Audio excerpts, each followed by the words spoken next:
All right, needless to say, good afternoon, welcome to the Audit and Governance Committee.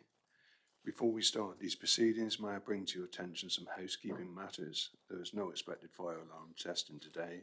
Therefore, if the fire alarm sounds, please follow the signs to the nearest fire exit and meet at the fire assembly point in the Civic Square.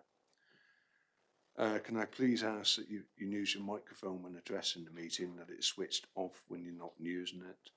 Your mobile devices are turned to silent. This meeting will be broadcast to the internet and be capable of subsequent repeat viewing. By entering the Warspite room during the course of the meeting, councillors are consenting to being filmed and to the use of these recordings for webcasting purposes. So I'll bring you on to item 1 now. Hannah, is there any apologies? Through you, Chair, we've received apologies from Councillor Sarah Allen. All right, thank you for that. Do councillors have any declarations of interest in respect to any of the items on the agenda today? So that's a no. Item 3, the minutes, page 1 to 12, to approve the minutes of the meeting held on the 20th of January 26 at the Audit and Governance Committee, and the minutes of the Audit and Governance Subcommittee on Marderway Independent Learning Review Action Plan, which was held on the 14th of January 26. Are councillors happy to agree to the minutes? Okay, thank you. Brings us on to item 4, is Chair's urgent business. There's none. All right, so we come on to item 5 now, the external audit report, a progress report and sector update, pages 13 to 38. Grace Hawkins Grant Thornton will present the report and will be attending via Microsoft Teams. Grace, you've got the floor. Thank you, Chair. Good afternoon, everyone. So it's quite a brief update from us, given where we are in the audit cycle. But the main thing to update on is since the last committee in January, the 24-25 accounts were signed off on the 23rd of February. There were updates to that, and I believe the next agenda item will go through that in more detail. As we turn our attention to 25-26, I just wanted to introduce Katie Wybray, who's joined us on the call. So she will be taking over from David Johnson as the senior manager on the team. So is observing today and will hopefully attend the next committee. One thing to note, and I think it has been raised at committee before, is the timetable, which will be moving forward as the backstop dates move forward in the future. So in 2027, the backstop date will move to the end of November. So within Grant Thornton, we are trying to do a dry run of that this year for the 25-26 accounts. So we have started discussions with the finance team of how we facilitate that. We just wanted to bring it to the committee's attention at this point that we will be hoping to report in November and issuing the opinion no later than the end of December this year. Otherwise, there's a few sector updates and information available in the appendices to our pack. I wasn't going to go through those in any more detail, but happy to take any questions either on those or on the timeframe that I've mentioned. Thank you. Does the floor have any questions?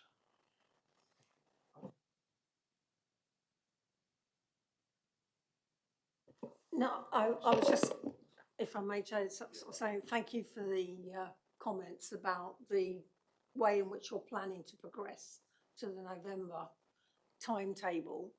Can you see any real potential hiccups or issues that might occur between now and then which could cause you problems? Or are you reasonably confident that the relationship with the team here will see you through? Thank you.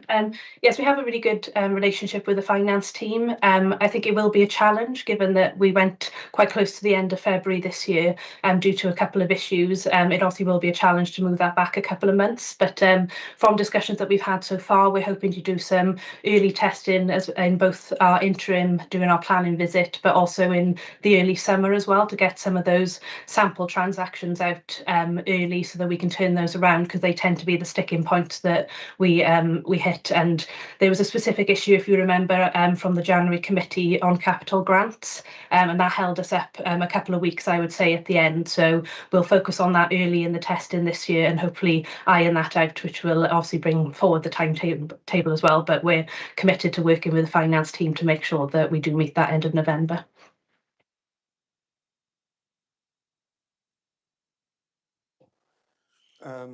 I'd just like to fire something away here, considering the events in the Middle East and obviously the impact for all of us, not just us, but obviously the council going forward regard to possibly on costs, as whether that be borrowing money, etc., higher interest rates for longer. Do you see any impact on the council's accounts as a result of this conflict?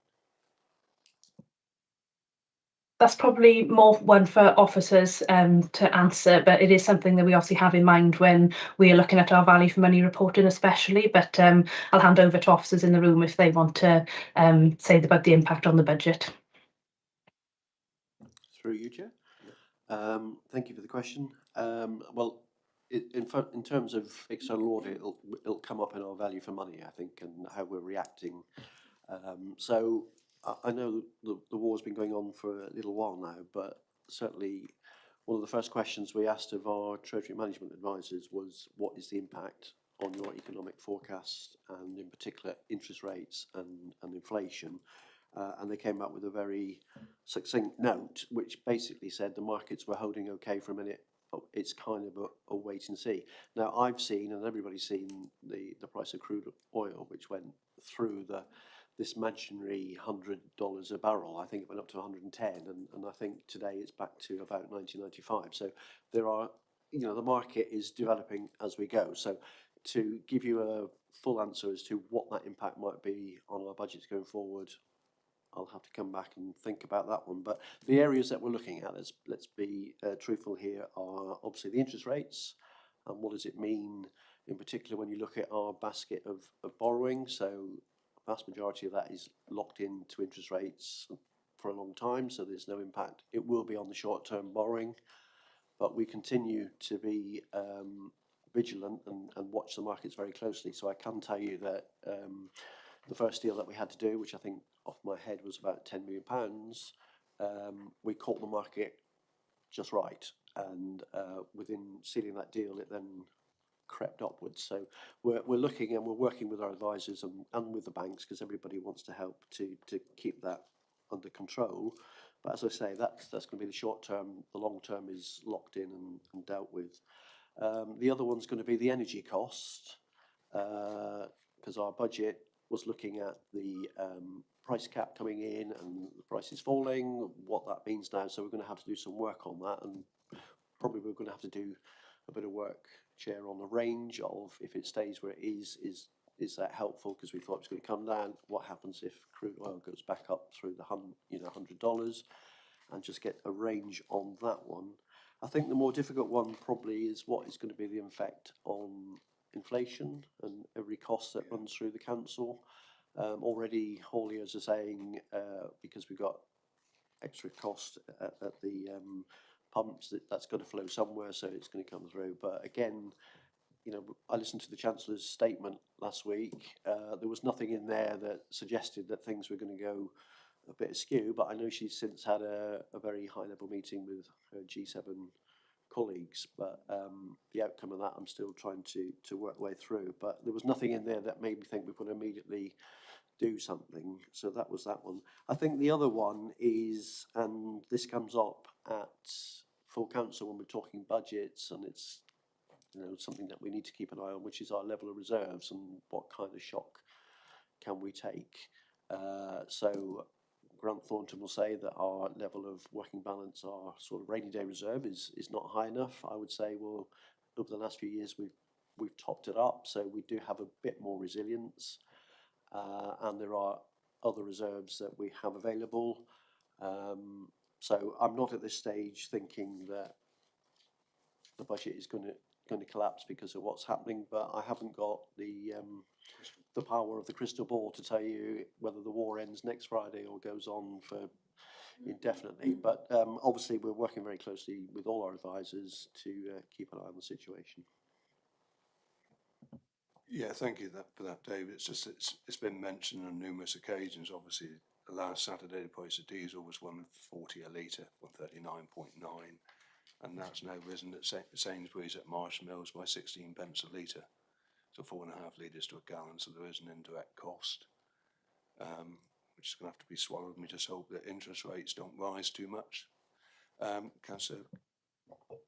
Thanks, Chair. 165 on the A38 to Cornwall yesterday. Doesn't take much for those prices to feed through. David, just one thing in relation to energy costs. Famously, Russia went into Ukraine in the February of 2022.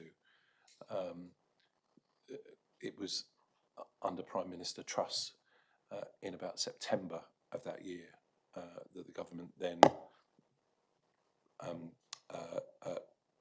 put forward an awful lot of cash to help people with changes to energy costs. So there was a significant delay in the event and then the consequences. So is the council tied into the energy cap in the way that ordinary people are? Do you foresee any short-term issues, or are you thinking that in terms of energy costs, really we're going to find out, if there's an issue a bit further down the line as we did back in 2022? Yeah, good question. We are not sort of waiting for the regulator to set the cap to see what that does to us. We're, as you would expect, we're a large organisation, so we're locked into contracts with providers, and that doesn't mean that we don't keep an eye on it and keep watching it. But yes, the impact won't be today, tomorrow. It'll be when if it's sustained and we come back. Yeah, so it'll take a little time to resurrect itself. But all I can say is the team will be keeping an eye on that and doing everything we can. I think this gives us that push, doesn't it, I do it, switch lights off when we leave rooms and that kind of thing, because every little helps. But a good question, thank you. Can I just come back with one quick follow-up? What was the impact in 2022 for the council? I think you were here. Obviously what happened in 2022 is not going to happen identically this year. But history can be a guide sometimes. I just wonder what your experience was back then, which might inform how you're thinking over the next 6 months. It's a good point. I wish my memory was that good. But I do remember that there was an immediate impact on the in-year outturn and budget, and we did have to put a lot of additional funding into that particular budget line. But it kind of peaked and it's been coming down, so we were ever hopeful that it would keep coming down. But I can certainly have a look and just refresh memories if that's helpful. Thank you for that, Chris. There's just one other question I'd like to ask of Grant Thornton. On page 6 of the minutes of the previous meeting, point M, PFI liability figures have previously had a higher estimate relating to IFRS 16 assumptions, but final audited figures were significantly lower for detailed calculations. Well, they were some 130 million lower than what's been presented to this committee over the last 2 years, and what was agreed in full council last year.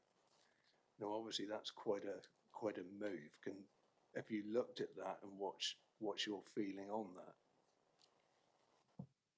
So I believe this is related to IFRS 16 bringing the right of use assets onto the balance sheet rather than the liability itself.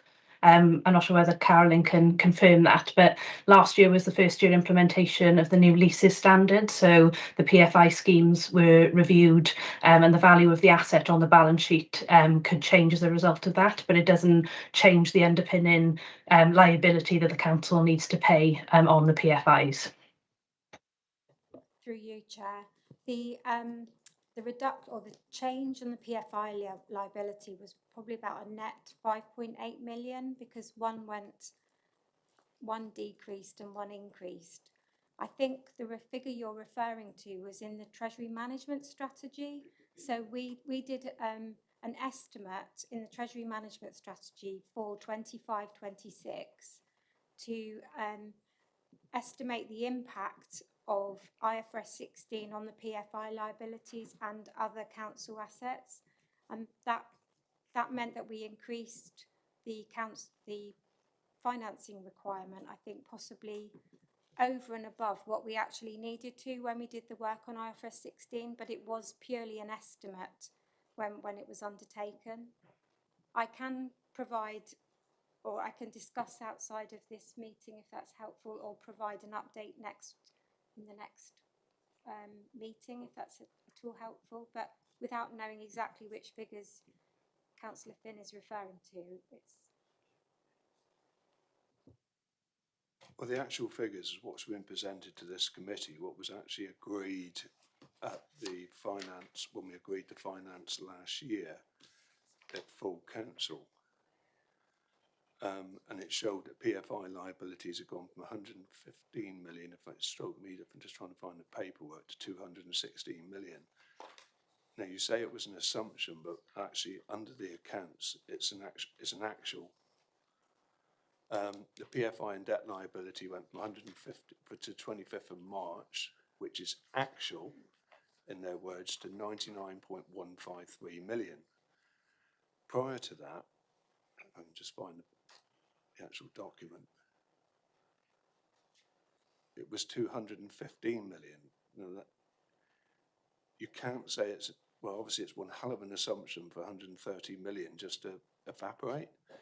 Because if we look at the actual for 31st of March 24, and we've double checked this with what was agreed in full council, the actual debt was 655,532, 118,500 for 24, equaling 774032, which was agreed in full council in the financial reports. All right, this year was a forecast initially at 31st of March 25, it was 742,422. And PFI and debt liabilities equal 219 million, making a total of 961,422. So this was the actual figures agreed in full council at the finance meeting, and that's what we've worked on the assumptions with this committee for the last 2 years. And then suddenly this year, as we can see, it's dropped to 99.5. Now, I do worry how we can actually reconcile accounts when we've asked 2 or 3 times on this committee that we have to break down into PFI and debt liabilities. And to date, over the last 2 years, nothing's been forthcoming. So it is a concern that 130 million can just be wiped, just disappear on an assumption when it is an actual that we voted on in full council. These figures here, I've double checked with what went before the finance committee and went before full council last year. So they're accurate figures because that's what we agreed at full council last year. And the figures now, obviously this year, are different that were presented in February at the full council meeting. So, as I said, it just makes it very difficult for this committee to try and make headway when we don't know exactly what these debts and liabilities are. And then from one set of accounts, from one financial year to which we all agree and made assumptions and worked with, that can suddenly 130 million just disappear this year. I'm sorry, I don't find it acceptable. Sorry, through you, Chair, can I just refer, I know it's not in the agenda, but I can refer you to a public document, which is the Statement of Accounts for 24-25, note 21.3, which has the other long-term liabilities. And the figure for the PFI finance leases at the end of 31st of March 24 was 84.233 million. And at the end of March 25, it was 68.5 million. So this is published on the website. I'm sorry, Carol. Sorry. With all due respect, these are the figures we work with. These were the figures presented before full council. These are the figures that we had. I don't know what figures you're reading, but this is what we agreed in full council. As per the same box this year in February, showed the altered figures. So we as councillors can only work with the documents we have. Clearly you're showing another document which is in conflict with what we've seen. So and as I say, it's quite clear. It's all boxed neatly.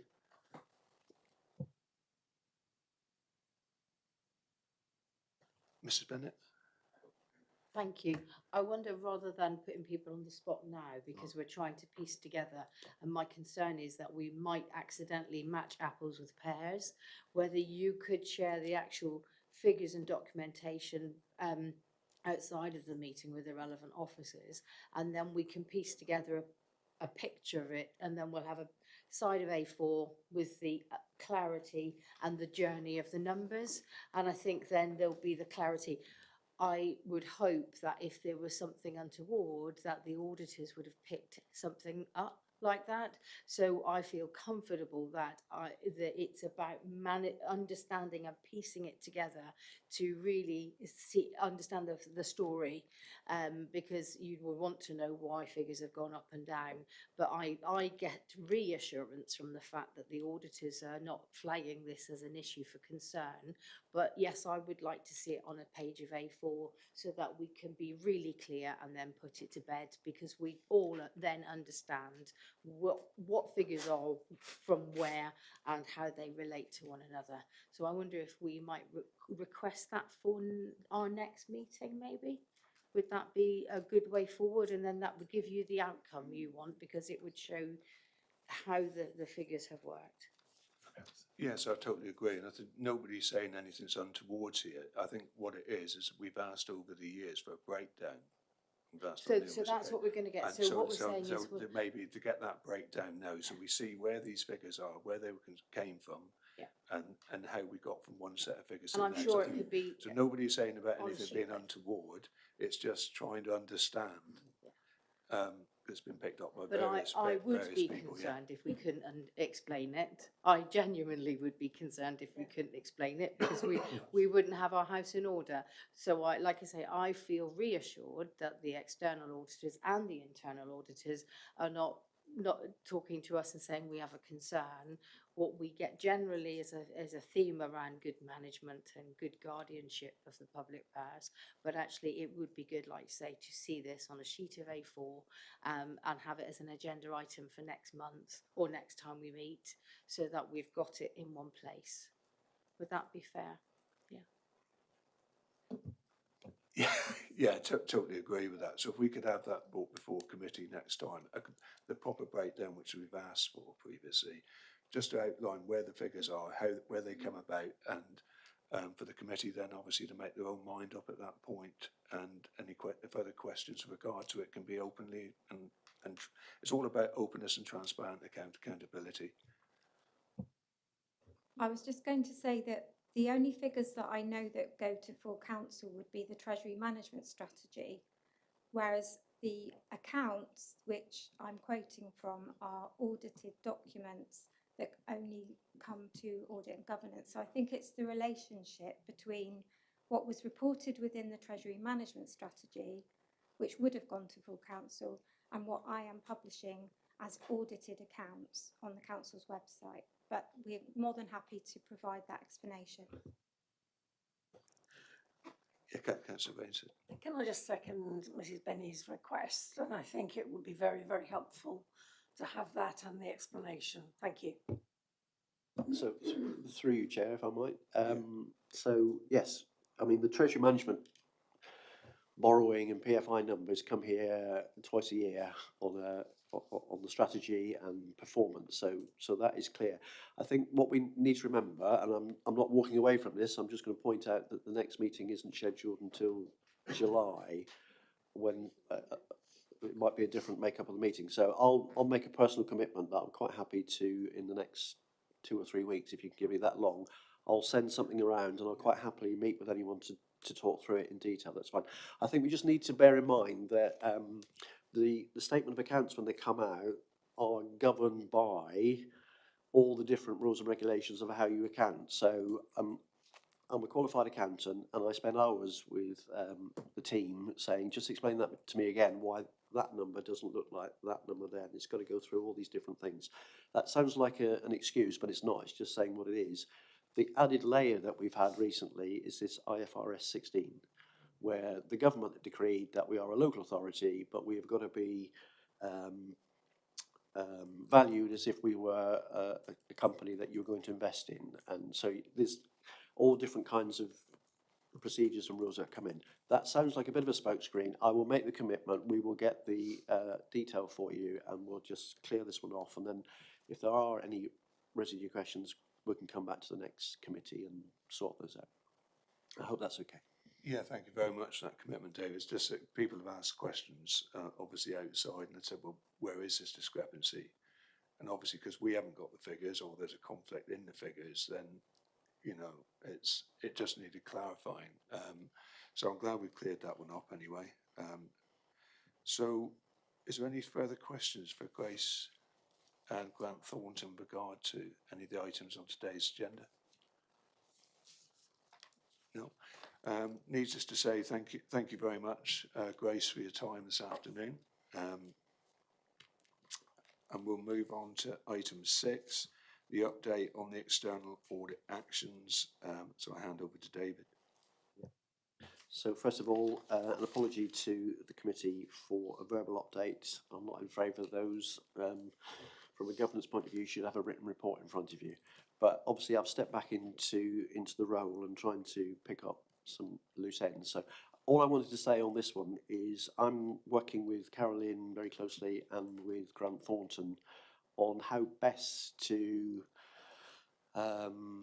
present back to you where we are in terms of external audit recommendations as they come forward. Because again, we tend to get a sort of we're mid-audit, so we've got some recommendations. We're at the end, we've got some recommendations. We've got overlap of years, as the chair has alluded to. So the difficulty I have personally is one report says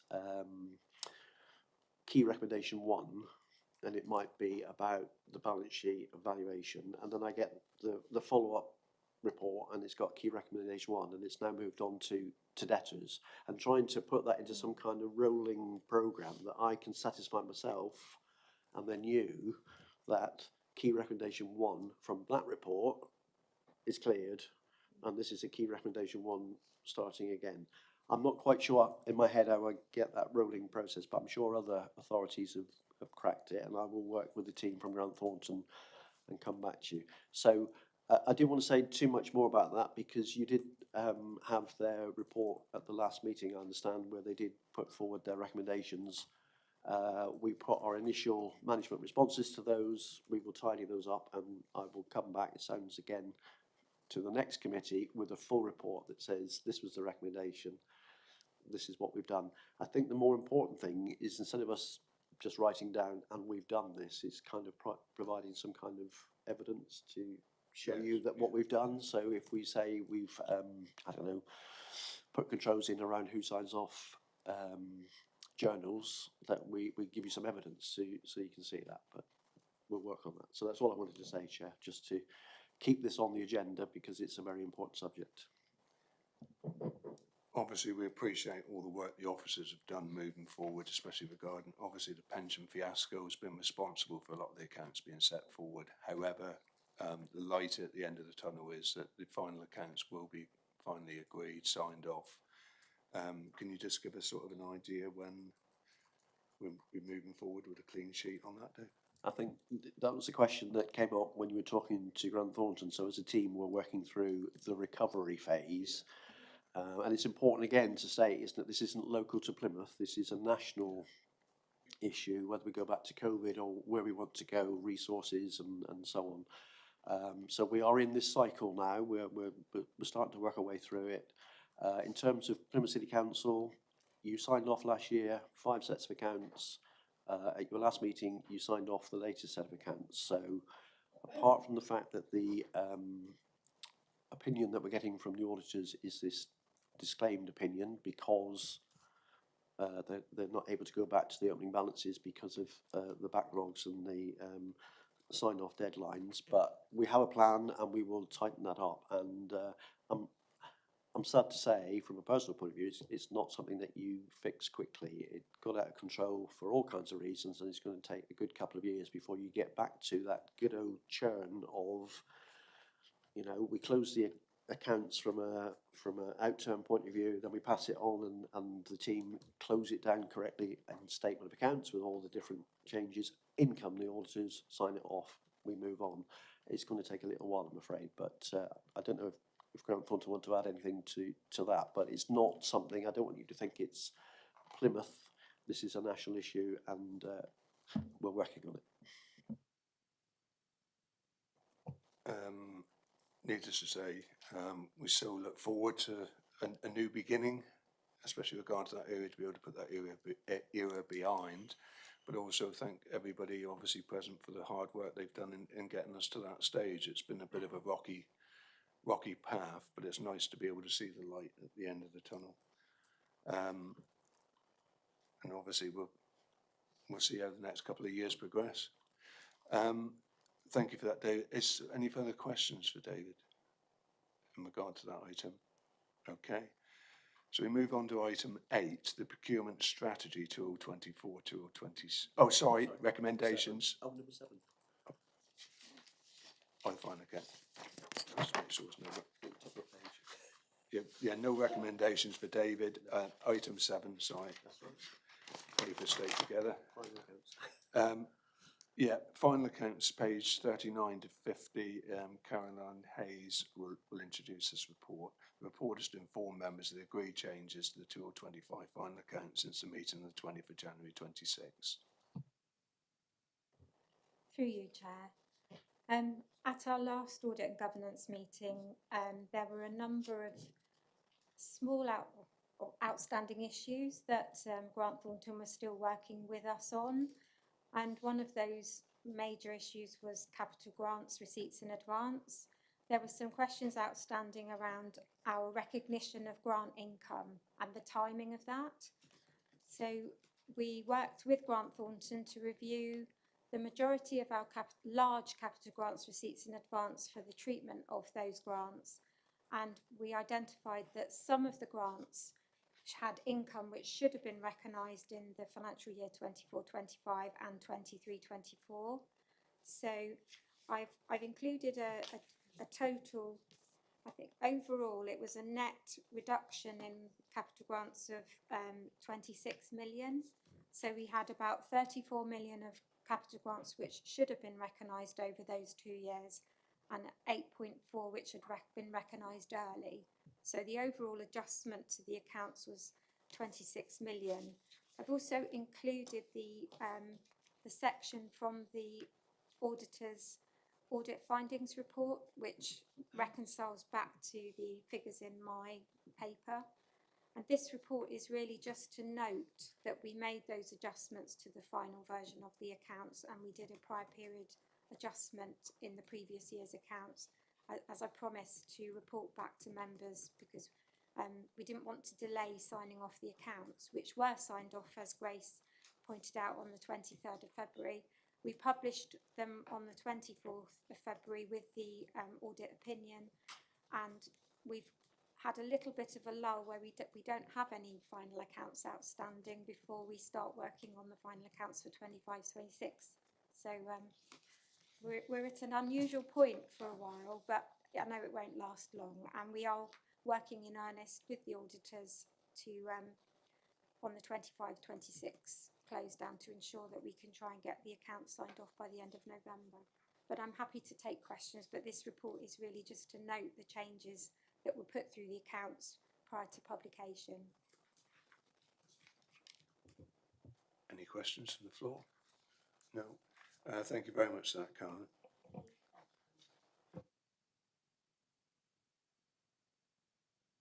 All right, so we move on to just one point there, to the recommendations to note the amendments to the statement of accounts for 2025. Is everybody happy in agreement with that? Yeah, okay.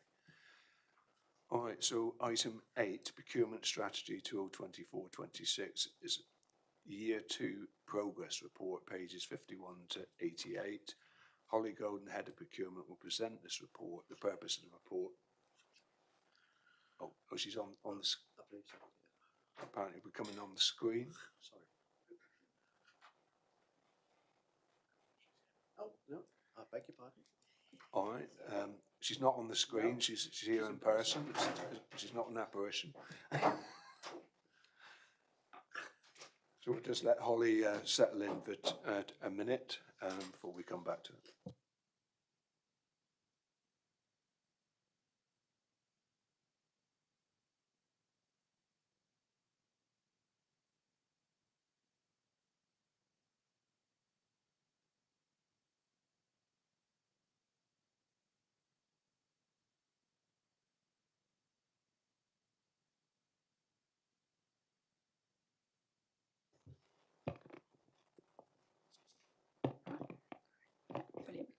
Over to me. Brilliant. Good afternoon, everybody.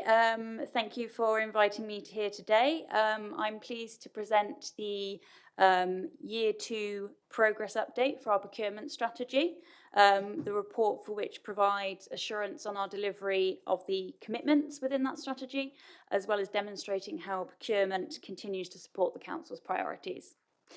So over the first half of this year, we've continued to see strong progress. Some of the key highlights I'd like to briefly raise include, for example, our waivers and non-compliance have both reduced in volume and value, reflecting our strengthened governance and improved officer education. We've continued to exceed our major spend targets, for example, with 57% of our spend this financial year to date, which is roughly £235 million, being spent directly with PL postcode suppliers, so that being a 2% above our target. Likewise, 34% of our spend has been made with small and medium enterprises this financial year, so that's comfortably surpassing our 27% target. And with that, more than 88% of our SME supplier invoices have been paid in 15 days rather than the standard 30. Also, the application of our social value policy continues to mature. So whilst commitments do sit just below our target of 20% at 17%, this actually reflects our deliberate efforts to embed social value across a broader range of categories. So, for example, that's transport, waste and social care. We've made a real effort this year to embed in those areas, which means social value is a standard practice rather than just limited to those sort of specific construction-related contract types. And alongside these internal measures, external assessments have also highlighted a number of strengths. So, for example, our VCSE engagement and partnership working has also been highlighted, such as the anchored institutions collaboration. So collectively, this performance provides a strong platform for the next stages of our development. And looking ahead for the next 6 months, our primary focus will be on strengthening the fundamentals of our strategy. So that's in particular contract and supplier relationship management and advancing our category management approach, both of which will be underpinned by improved data insights and enhanced digital capability, with both of these areas being essential for both compliance with the statutory requirements of the Procurement Act, as well as enabling the organisation to maximise the value it secures throughout the procurement life cycle, which is obviously critical in these financially challenging times. So in summary then, the direction of travel remains positive. We are continuing to make a meaningful impact to the city's economy, community and environment, and are beginning to lay the groundwork for a more strategic and modern procurement function. So thank you for letting me introduce this item, and I welcome any questions that you have. Any questions on the floor? Okay. Thank you. It's quite simplistic, but I was just interested in understanding about buying local.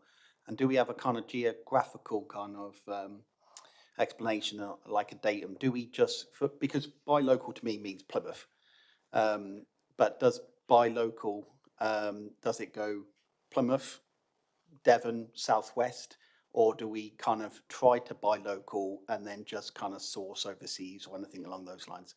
It's a kind of ladder, essentially, I'm asking. Absolutely. In terms of our current definition, buy local is classed as PL postcode. So we do recognise, obviously, that's a number of Devon postcodes and also a considerable number of Cornish postcodes. And up until this point, that's been seen as sort of the standard in terms of recognising it covers both the businesses that are within the council's authority boundaries, but also recognising that wider sort of travel to work area as well as obviously being a reasonable measure in terms of being able to monitor. However, there is a new piece of legislation that's coming in terms of amending the local act, which means we are looking at considering what that means for the council and nationally. So one of the positives being around that we will be able to, in effect, reserve more of our contracts for local suppliers. The definition with that does need to be explored, but it does allow us to look at both unitary authority boundaries, but also county boundaries as well. So we are very mindful, again, that we are on those borders and how we take that forward. But that would be the subject of obviously a separate update paper that we're looking to bring forward once the legislation's passed.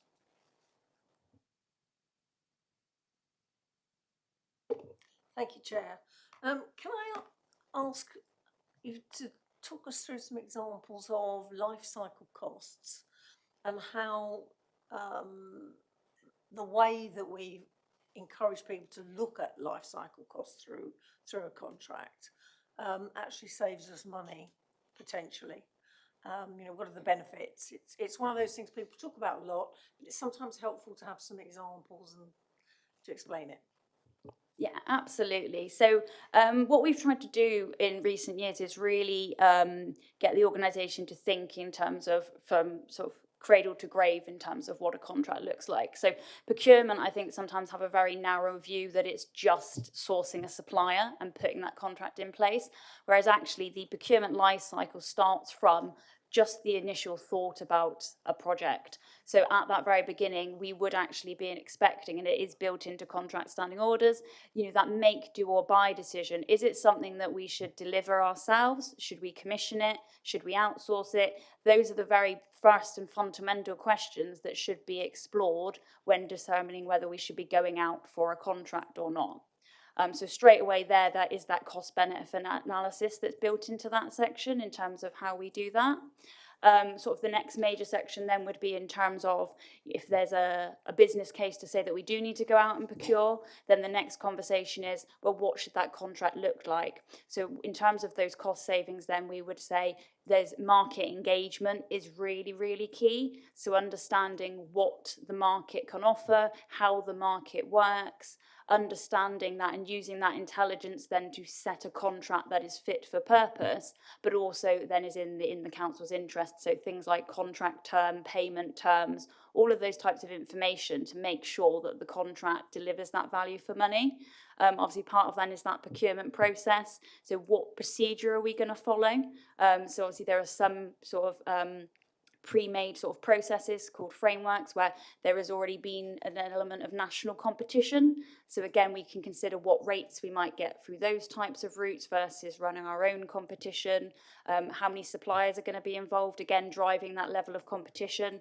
So obviously recognising that's why we're trying to get things like waivers down, because those are sort of more direct award routes. So encouraging that competition. And obviously once we're in contract, using then contract management, that part of that life cycle, to drive continuous improvement, but also make sure no financial leakage. So, you know, making sure that invoicing is correct, that we are working with the supplier to have those innovative conversations and make sure that we are basically getting what we've asked for, including, you know, the additional benefits of social value. And then finally at the back end, obviously with the contract closure, if we have assets, making sure that actually we had a disposal and asset management strategy built in there as well, so that actually if we can recover any costs, that's part of that procurement process as well. Can I supplementary very briefly? Obviously that's, you've been talking about a main contractor. Does all that work follow through with the supply chain, or is that something that has to come through discussion with the main contractor? So it generally depends on obviously how we've set the contract up. So obviously, like you say, those major projects, it is primarily with those principal contractors, and we are doing a lot of work to try and extend our policies and our processes through the supply chain.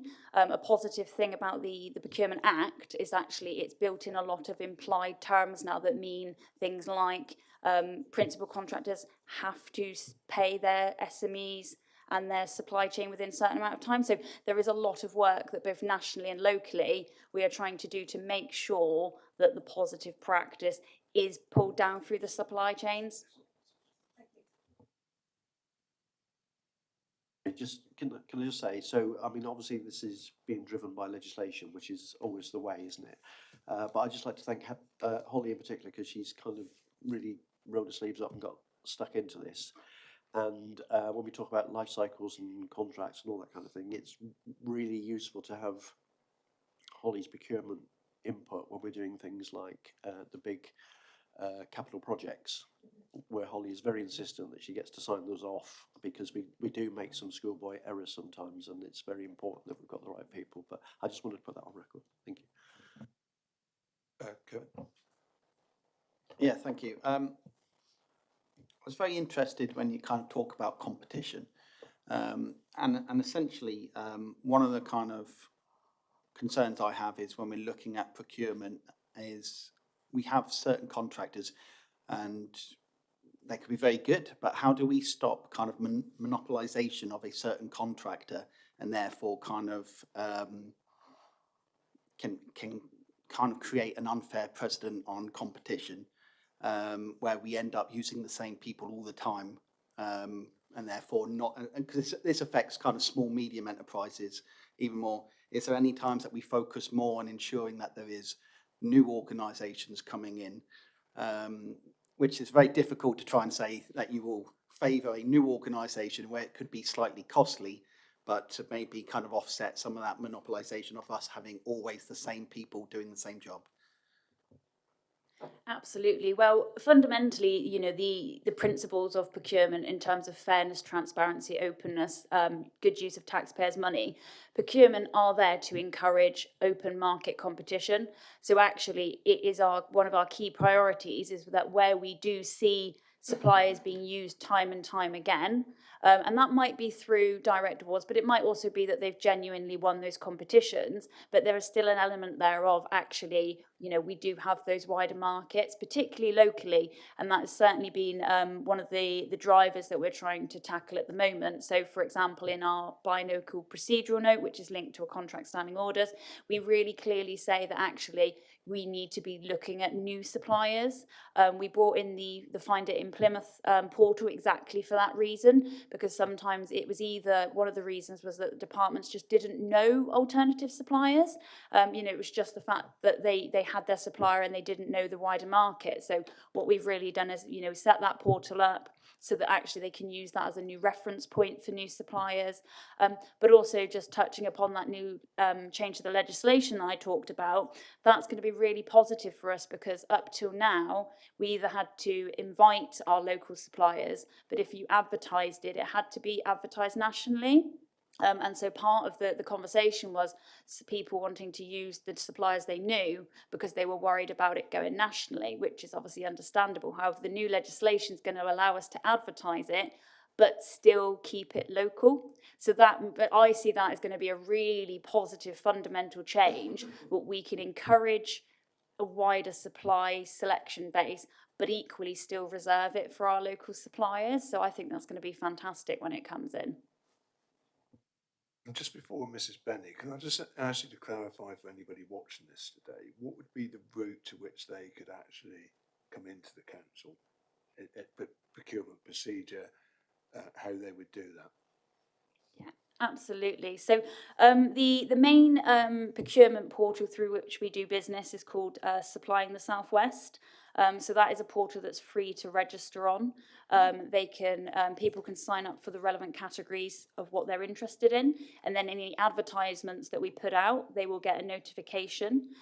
Equally, just contacting our procurement mailbox, which is procurement@plymouth.gov.uk, so that if we are doing some invitation-only activities, we will have then the information about that supplier. And also for a wider, thinking about the city, not just Plymouth City Council, as I just mentioned, there's the Find It in Plymouth portal, which has been set up specifically to bring local buyers and suppliers together. So again, if you're a supplier, that's free to register on, and you will then see all of those advertised activities in the city. So for example, Babcock also use that portal along with other major organisations in the city. Thank you for clarifying that. Mrs. Benny. Thank you, Chair. Thanks, Holly. It's been really interesting to read. I'm just interested. You talked about sort of moving forward, working on the contract and supplier relationships and the management of that. If you were flipping forward to a year's time, how different would that look? What's your vision for it? So I think reflecting where we are at the moment, we don't have a formal framework in place. So, you know, we have officers who are extremely, you know, good at managing contracts, but also equally we don't have that standardisation of approach. So where I'd hope to be in 12 months' time is that we'd have a very clear framework in place. So not only just in terms of teaching, so obviously part of that would have the training, so absolutely there'll be a contract management training process so that every contract manager in the council would receive contract management training, but also we would then tailor it to the tier of the contract. So, you know, recognizing that there are some contracts in the council that are those strategic level contracts, and actually using a system in place that we can sort of categorize those contracts and then apply our procedures proportionately to that, and again helping then contract managers have the right level of training to deliver those activities, including, you know, even just the fundamentals. So I mentioned things like invoices and checking things like that, you know, going from the fundamentals, the standard checklist of what a contract manager would need to do, right up to those strategic contracts as well.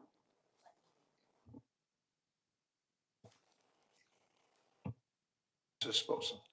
Thank you. I just wanted to ask, how are we linking in with the Chamber of Commerce, essentially, with some of these? Because I think it's brilliant. Everything I'm hearing, I'm really enjoying. But I was just wondering what that relationship's like, and this kind of information, is there a way that we're connecting, and how are we doing that? Yeah, absolutely. I mean, the foundations of our current contract standing orders, which is obviously the driving force within the council, that was originally drafted with the support of the Chamber of Council, Federation of Small Businesses and Plymouth Social Enterprise Network. So we have worked very closely with them in terms of our policies and procedures. So as and when obviously we do update our processes, we do link in with those organisations. I am attending, I believe, a City Conversations event, for example, in the coming summer. I think we're focusing specifically on buy local and SMEs. So I'm going to do a bit of a presentation there, but certainly I'm very aware that, you know, they are the representatives, and actually if we want to make this work for both the council and our supply chain, regardless of what sector they're in, that we have to work with those key representatives and also use that network then to get those communications out there. Just a couple of questions just to round off. I appreciate commissioning is different to procurement, even though they are procuring services. But just like they've realised with in the area of commissioning, especially with regard to out of area children placements, etc., there's the understanding that it was cheaper to actually bring certain things back in the house. Has that ever been considered? Would that be a viable route at any point in the future? And the second thing is, obviously with the world events at the moment, are you having any feedback from the contractors that are currently contracted with regard to cost pressures? And is there an impact of that going forward? Yeah, absolutely. So in terms of sort of the approach to commissioning and procurement, so actually we class them as the same processes. So there's a subtle difference, but actually in terms of the legislation that applies, they have to follow the exact same policies and procedures. So the procurement strategy does also extend to our commissioning functions.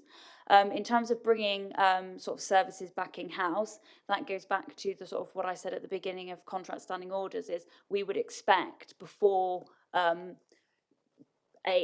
contract would expire, that would be part of that review process. So we would always expect any activities that we've outsourced when those contracts do expire, is that we would build in enough time to do that options appraisal to understand actually is that still the right thing for the council, and have that conversation, and then that would form part of the business case. So we have strengthened the governance around things like business cases. So actually, even if there is a precedent for a contract being externalised or commissioned, then actually that doesn't predicate the fact that it will happen again. And obviously we always have that conversation.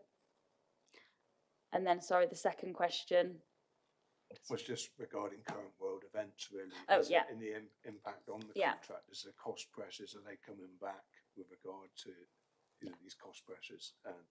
Yeah, absolutely. I mean, I don't have direct sight in terms of obviously those individual contracts, but certainly in the past, and things like the Ukraine war, for example, in the past, we have seen prices of certain contracts shoot up. And obviously, what would then happen is obviously there would be those conversations between the contract managers and the suppliers, having that collaborative conversation. Again, it does go back to what type of contract we've got in place. So some contracts we would have, say, fixed price. So actually, that risk would then sit on the supplier in terms of taking that on. Sometimes we obviously have it linked to indexes. So it really depends on the individual contract how we would then be affected by that pricing. But certainly, we would always expect that if a supplier was struggling, for example, due to some uncertainties in the world, that we would be saying that's part of that contract management conversation, because obviously we need to understand that our contracts do need to be sustainable. And that's part of actually what I want that contract management framework to do, is also give officers guidance in terms of how to navigate those conversations. No, I'm really pleased to hear that, because obviously discussions over the last couple of years have been about contracts not being signed, not being all-encompassing, shall we say, in tying a contractor to a particular price to do a job, therefore leading to overspend. So it's lovely to see the work that your department's doing to actually bring that more into the open, shall we say, and given committees such as this and other areas a commitment that that's the contract price, that's what we pay. And there's no further burden on the taxpayer. So it's lovely to hear that. And thank you very much for your time. Is there any further questions? All right, so we come to the recommendations, and it's to note the progress made to date. Is everybody happy with that? All right. Thank you for your input this afternoon, Holly. Much appreciated. Thank you. All right, so we move on to item 9, Treasury Management Practice Principle Schedule. Sounds a long one. 2627, pages 89 to 148, so a lot of pages to read. And open it up to Wendy, the lead account manager, will introduce this report. The purpose of the report is obviously the CIPRA Code of Practice on Treasury Management requires the Council to publish its practices, principles and schedules each year.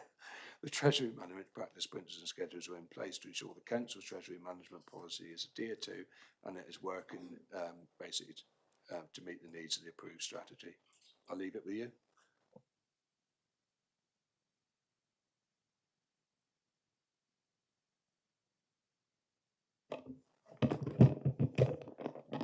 Thank you, Chair.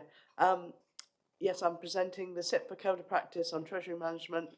It's required, the Council is required to publish each year its practices, principles and schedules.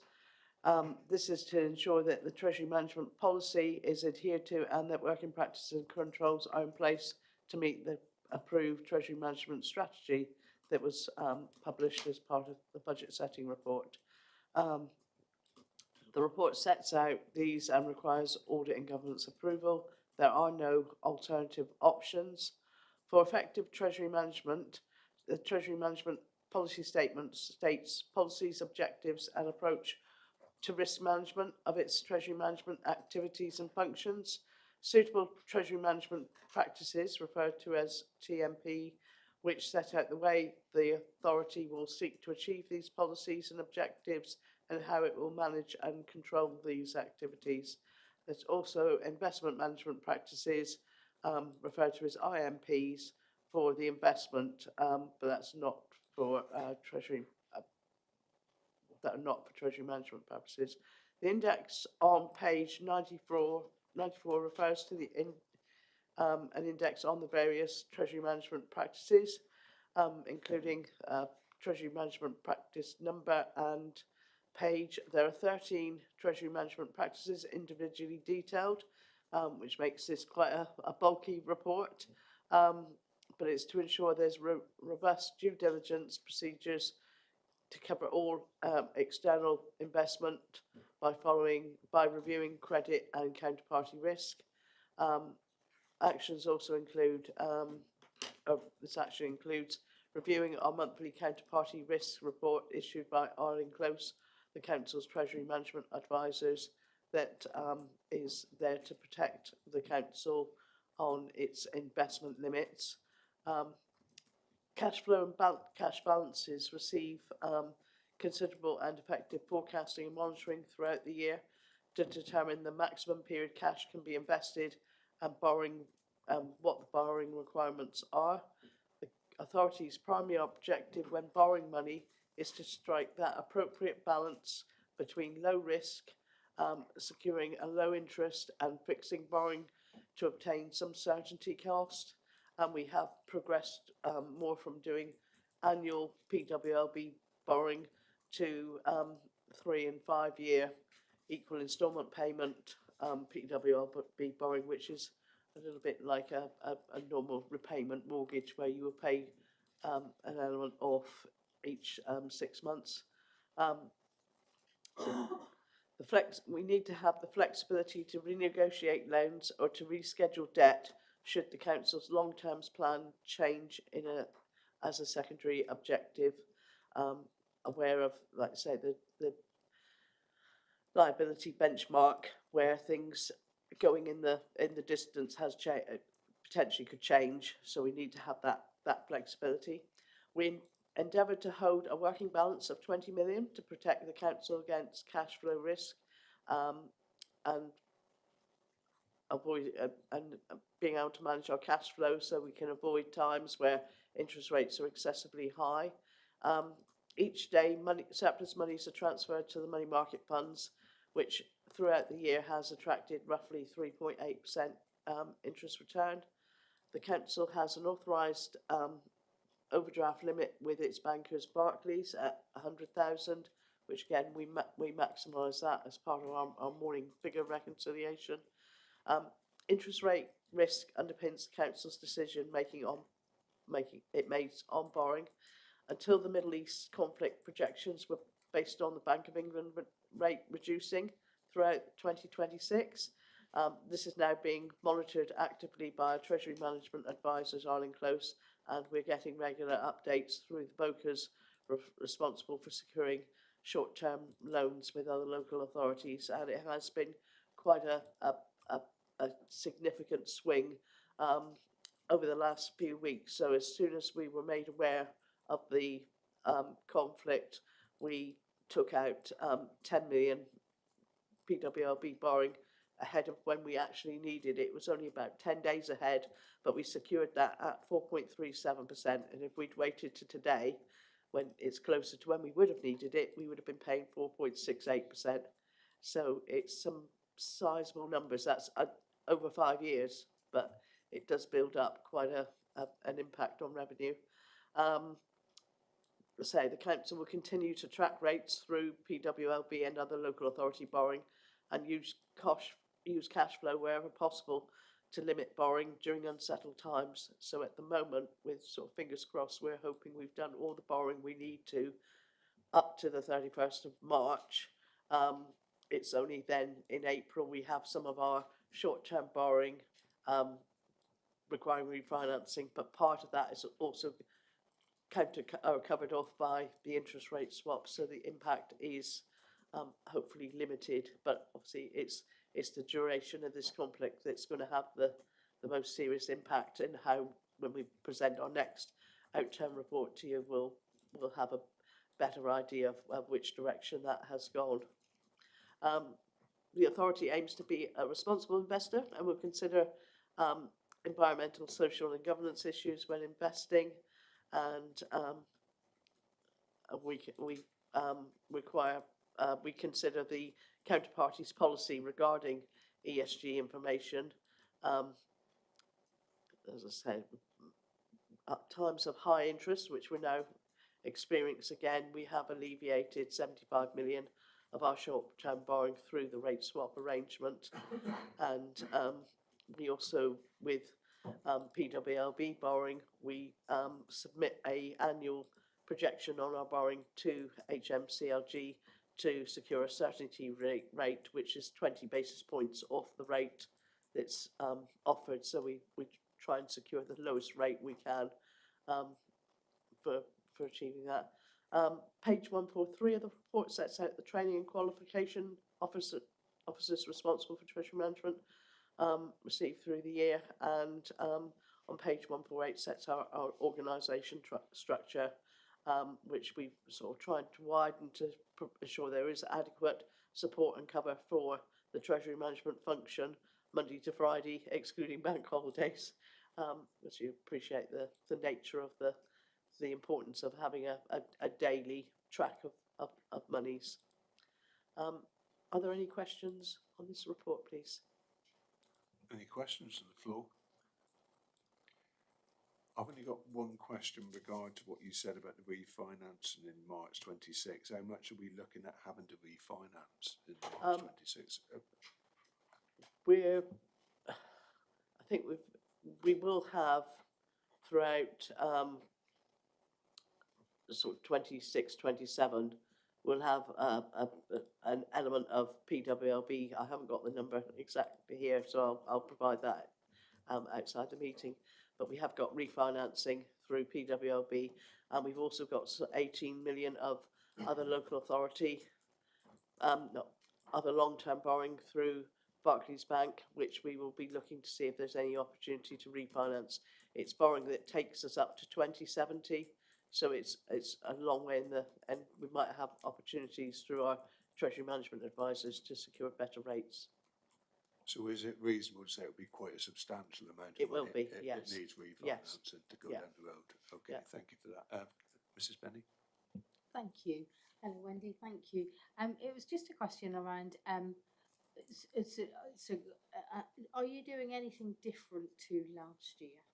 And if so, why? Because what sort of over the period of time, what I observe is quite prudent, quite sort of diligent approach to the way things are invested and managed. And I wondered, is anything different, or is it just generally business as usual for you in terms of that prudency and diligence? Yeah, I would say over the last 5 years, treasury management has been quite fluid in how it's addressed basically the impact of interest rates. So around 2021, interest rates we were securing borrowing at 0.1%. So we could be quite relaxed. There was plenty of supply of cash with our other local authorities. I think it's fair to say as the economy has changed, that supply of cash, or there is always a supply of cash from other local authorities. It does have peaks and troughs at the rates you get. So at the moment, as we're coming into the year end, it's getting quite tight. We were approaching, interest rates, we did take quite a bit of borrowing long term at some low rates. We managed to get it for 50 years, PWLB between 1.37% and 2.54%. And we secured that long term as over 50 years. So we've dealt with the maturity, the refinancing risk. Obviously, as soon as the rates started escalating over the last few years, we've been quite cautious, just taking 1 year money with PWLB.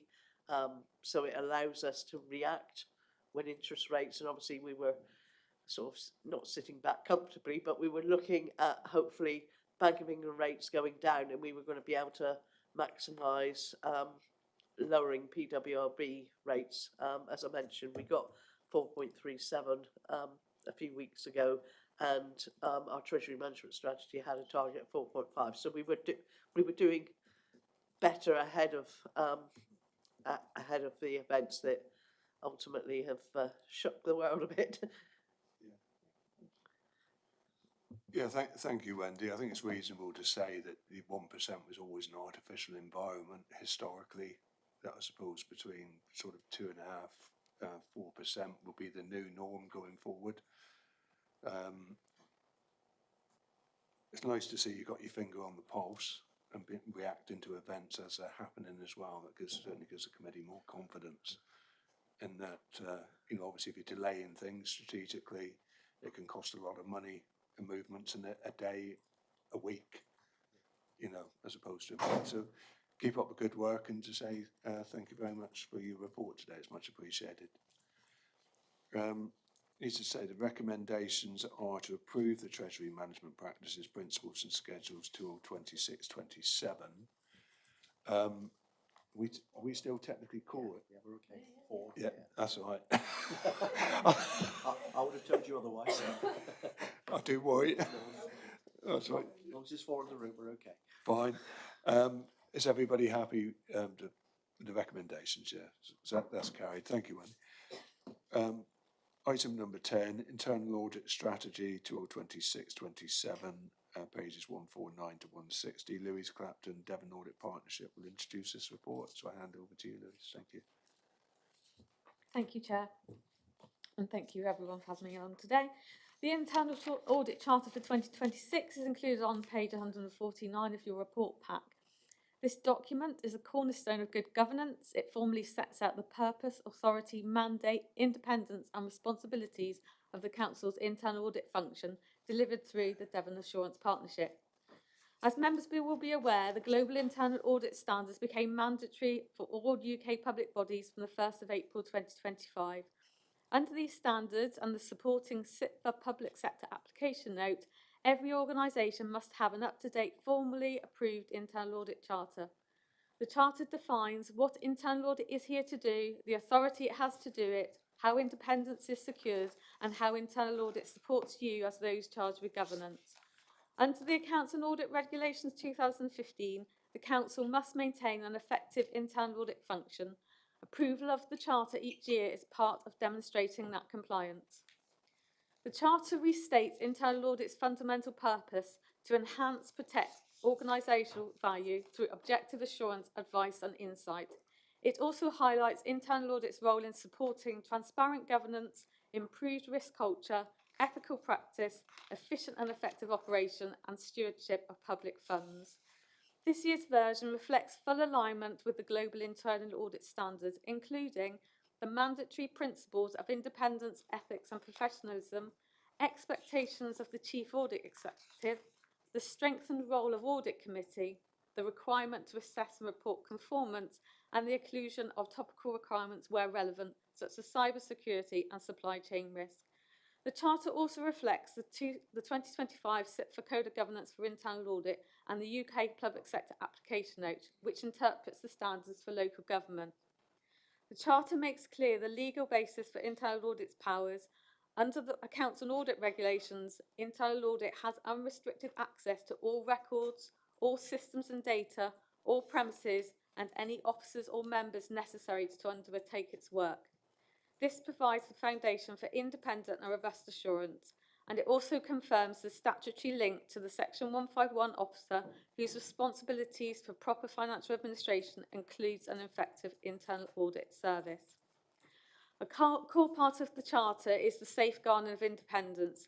The head of Devon Assurance Partnership, as the Chief Audit Executive, reports directly and independently to this committee and senior management. This ensures internal audit is able to escalate concerns without interference. The Charter requires annual confirmation of internal audit's organisational independence, disclosure of any impairment to independence and objectivity, and safeguards where internal audit staff support non-audit functions such as risk or counter fraud. The Charter also clearly sets out your responsibilities as Audit Committee members. These include approving the internal audit charter and the risk-based audit plan, ensuring internal audit has sufficient authority and resources, meeting with the head of Devon Assurance Partnership privately where required, reviewing internal audit's performance and independence, and overseeing the outcomes of the Quality Assurance and Improvement Programme. These responsibilities reflect the strengthened role expected of audit committees under the new standards.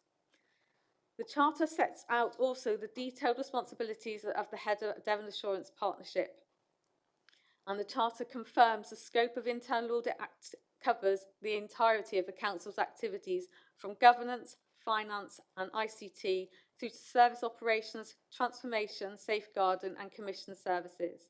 This includes both assurance services and advisory services. You are asked today to approve the Internal Audit Charter 2026 in line with the Global Internal Audit Standards and the Accounts and Audit Regulations. Approval assures the Council remains compliant and that internal audit continues to operate with the clear mandate and independence required to provide high quality assurance. I'm happy to take questions. I'll open it to the floor. Is there any questions? No. You say you got away with that one, Louise. Yes, by all means, David. Yes, thank you. As always, succinct and appropriate. Can I put a question back to the committee then? There's on page, I think it is 156,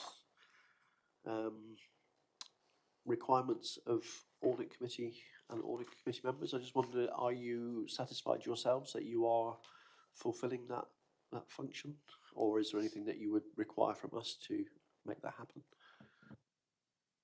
That can come back.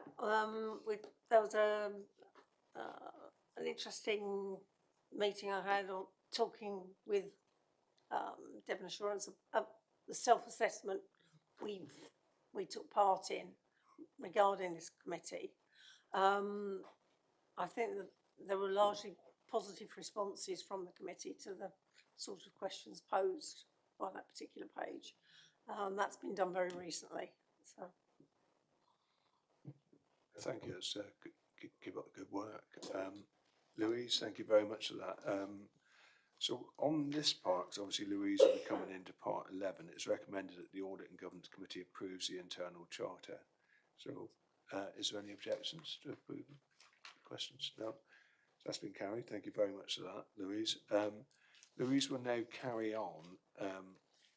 It's the internal audit plan, pages 161 to 178 in your file. Thank you, Chair. Yes, on page 161 of your reports pack is the internal audit plan for 2026-27.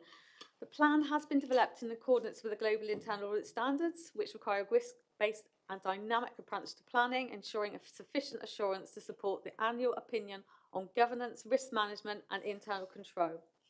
The plan has been developed using a structured risk-based methodology informed by the strategic and operational risk registers, service level risk intelligence, audit findings for the past few years, emerging national and sector risks, and consultations with directors, the corporate management team and the Section 151. We also held a dedicated Audit and Governance Committee workshop on the 29th of January, where members reviewed risk areas, emerging issues and potential assurance needs. The feedback from that session directly informed the final risk prioritisation. It strengthened the emphasis on financial resilience, cyber and ICT assurance, safeguarding and high-risk operational services, and organisational governance, including transparency and decision-making. Further to those discussions with senior management, refined this input and the final plan presented today. This collaborative evidence-based approach aligns directly with the expectations of the Global Internal Audit Standards. You will see on page 5 of the report is the overview summary plan.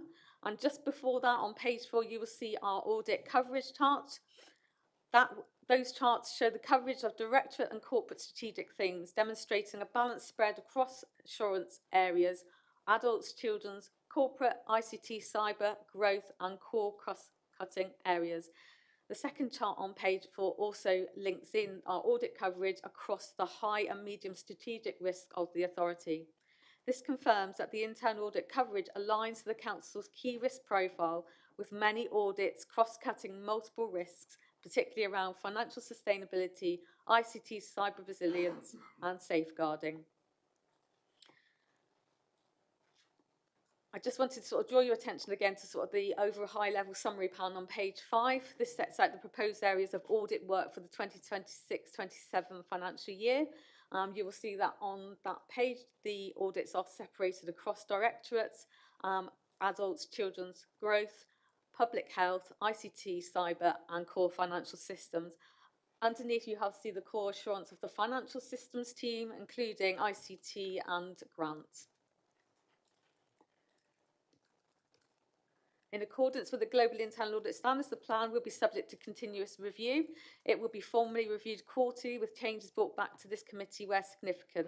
This ensures audit resources remain aligned to emerging risks, new regulations and unforeseen pressures. This plan provides a robust evidence base to support the annual internal audit opinion and underpins the Council's annual governance statement. It aligns with the statutory requirements under the Accounts and Audit Regulations and ensures assurance coverage across governance, financial controls, ICT, safeguarding, transformation and major programmes. You are asked today to review and approve the internal audit plan and to note that we will bring updates throughout the year. Thank you. I'm happy to take questions. Councillor Rainsford, Mrs. Benny. Thank you, Chair. Can I ask, we've got local government reorganisation looming. Are you able to overlay the potential changes from the LGR into the internal audit plan? And will we be given sort of updates as that moves and progresses? So as part of the preparation for the internal audit plan, I did look at the local government reorganisation risk profile. So that was something that was considered as part of this. And that was also taken into account the strategic risk registers and the authority's own assessment of those risks. Obviously, working within Devon Assurance Partnership, we have many clients across the local area. So there's a management team that is something that we do talk about, and we do have that within our sites. I did prepare a note to the senior management team which indicated that the assessment of the risk profile of the authority had been assessed and will be a watching brief for us within Devon Assurance Partnership and as part of the work that I do with regards to the internal audit plan. I also did link into the fact that the actual items within the audit plan were all key strategic risks, including those areas around data and payments, contracts, programmes, management, so that all the key things that need to be sort of considered within that risk profile for reorganisation are included in the plan, so we can place assurance on that as well as keeping that ongoing overview of the actual risk to the authority itself. Can I just do a supplementary on that? So obviously you're looking at Plymouth. Are you also able to look at the 13 areas that within our plan to see whether there are any sort of hidden risks in what they are publicly putting out? If I can, Chair, if that's okay. The quick answer is yes. The longer answer is that if we were to do work elsewhere, whether we would be able to share that in some way might be the challenge we have. But what I would like to give some assurance to the committee on is that I'm well aware that there are we'll call it regional working groups, which Plymouth and others are involved in. We are feeding into those with different bits of information. We're also making sure that we've got someone where we can involved in there. So where there's a collective conversation going on, we can bring our knowledge and learning to that conversation as well and that information. So where we can, we will. That might not be directly to the committee, but we're trying to make sure we have got all of those kind of people sat in the right places to bring this together, and where we need to raise something for Plymouth or elsewhere, that we do so in the right forum. But we've got that oversight, we hope, or will do as things progress. Thank you. That's the sort of assurance I was looking for at this stage. Yes, thank you, Chair. So I read this with a slightly shrunk page, so I saw the red and thought, oh, those are the priorities. And then I just scrolled up and realised that it says authority-wide audit coverage. So is it that, so those 4 that are in the corporate box but are in red, does that mean that those topics will cover literally all the teams? Okay, that's lovely. And then collectively across these, because for me, you know, previously we've raised here the importance of ensuring and getting assurance that the transformation plans and the savings delivery plans deliver what we need to stop us taking reserves. So we want to have we need an eye on this. Those feel relatively high risk. I don't know whether you've got a sense of other areas that are slightly more risky than others. I don't know. I'm interested to understand where all these topics sit in terms of priorities. Absolutely. To you, Chair. I understand the question. We are at the point where there are going to be higher risk areas. Not going to be lower risk areas, but those key topics, and particularly those ones that you've highlighted in the red, they are cross-cutting. So instead of have them repeatedly across all of those service directorates, hold it in the corporate and work across the piece. But there will be elements of transformation from each of those directorates, and with the savings plans exactly the same. So my first approach with regards to this piece of work will be having that high level analytical review. So that will be looking at where is the money being spent, where are the risks. So we will do our work on a risk-based approach. So we will tackle the highest risk areas, but that should be also aligned with some of the areas that you will see in across the directorate. So for example, homelessness, you will see that there's data and payments in there.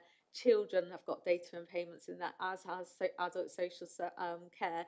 So with regards to those, again, it will be that initial approach that we'll apply to looking at what are the risks within that area, and then those areas will be targeted and we'll work down through the risk. So we will focus on the highest risk first, and those ones in the red, I recognise that the transformation and savings plans are a priority for audit committee members following the meeting that we had previously. So those are, and I think it was agreed at our last meeting when we had that workshop, that we'll look at that in Q1. So we will do that. Thank you. I think it might be worth considering as well. This is obviously the plan that's been agreed, talking to all the strategic directors, and I have an input because I work very closely, as you can see from my responsibilities. But I think the way we work is if something did come up, so we've been talking about world events, if there was something specific to Plymouth that needed immediate recourse, then we have that kind of working relationship where we can stop and move across. So I'm not able to influence outcomes, but I'm able to influence areas as well. So just to give you that assurance. I think from my perspective, it's good to see that the framework has taken on board the continuity that we have required with regard to the LGR. So it's a good start. With the new regulatory changes, have they been received sort of positively, or do you consider them a bit burdensome? And just a quick one: are you still working with Devon Fire and Rescue?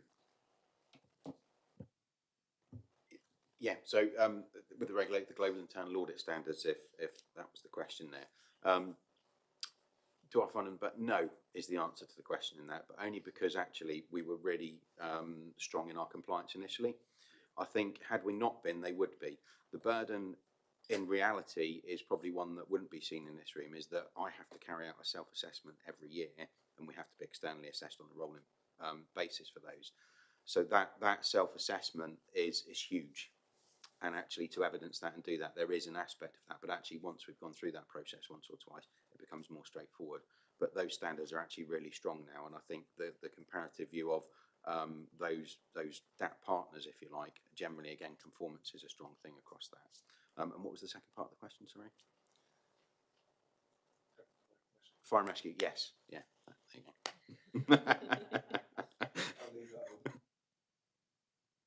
go. Needless to say, is there any further questions you'd like to ask? Because I know when it first started, you were heavily involved with Devon Fire and Rescue before you came to us, if I remember right. So, or was it the other way around? Other way around. Yeah. Other way around. Yeah. I wasn't quite sure. But anyway, if there's no further questions, members of the Audit and Governance Committee are asked to, 1, review and approve the internal audit plan till 26-27.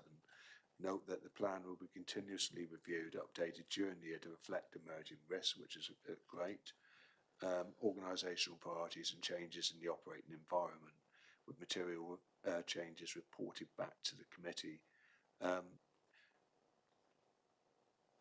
Everybody happy with those recommendations and to carry those forward? Yeah.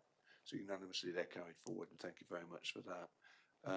Louise, thank you for your time and for your presentation today. Much appreciated. So I hand over now to item 12, Anti-Fraud and Corruption Policy 2026, page 179 to 190 in your documents. Tony Rose, Devon Audit Partnership, will present the report. So I hand over to you, Tony. Thank you, Chair. I'll start by saying on page 183, you'll see that March 2026, it says no revisions to the document. You may then think, great, we're going to go through this one quite quickly. However, I'm going to use the opportunity to just talk a little bit about counter fraud, if I may.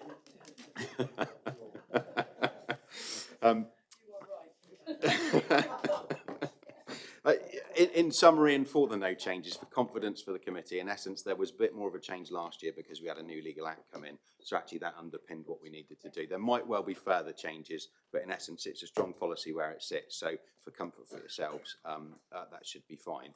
I think that the assurance that I'd like to give you, though, is a bit broader about the counter fraud work. So, and it's for senior officers as well as yourselves. The counter fraud team sit within DAP, and they work very hard in what they're doing. And you'll see counter fraud reports over time where you, whether that's work on an FI, whether they're working on blue badges, all of the information and all of the stats. So they've been working very hard on that, but we've been in a period of change with that team over the last sort of 12 months or so. And in essence, what we've moved towards now is ideally we'll be linking in with officers and coming to the committee probably in the next meeting or two with a bit more detail about a counter fraud plan. So whereby in the past we've been working on things and coming back to you and telling you what's going on, what we want to do is turn that round a bit, and a bit like on the audit side, say these are the areas where we think we're going to focus. Now, saying that, all that, a bit as David alluded to, if he wants us to look at something, we'll change the plan. If there is a serious piece of counter fraud work that comes in, we would have to stop and look at that. So it is a plan that we would like to bring, but in essence, that covers 4 general categories. So it'll be around supporting governance, policy, etc. It'll be around prevention, whether that's workshops, training, and those kinds of things. There'll be detection, and I think that's the big thing, where we're focusing on how we make use of the information that's available to understand where we can either identify fraud or identify where there might be a gap or a weakness that we can cut off early. And then the final aspect is the redress, the investigations, etc. And I think in time gone by, that redress bit was quite big, and you might have seen different things and the team going to court, etc. Over time, that's moved on, and actually there's a lot more around being proactive about this, whether that's the training or the data, etc. So really, it's to give you some comfort that the service that underpins counter fraud delivery and underpins this policy has gone through a change, but a change to look forward, if you like, and a change to be stronger. So kind of keep an eye out, if I can ask you to, for the updates that come for that. And when you see those, if you aren't assured, hopefully you would ask that question, but please do ask questions if there's information missing, or if you think that actually we're not being clear enough in what we're saying to you, because there is a period of evolution for us in what we'll be presenting and how we'll be presenting it. So obviously we'll have senior officer input on that as we come through, but I think as a committee as well, it is one of those areas that you have that oversight for, so important for you to know what's going on. And I'll stop there if I can, Chair. I would go on a bit longer, but I did say I'll try and keep it short. I'm glad you have. We were hoping we were making good time. I was getting a bit worried then. I'll open it up to the floor. Is there any questions you'd like to ask with regard to the policy?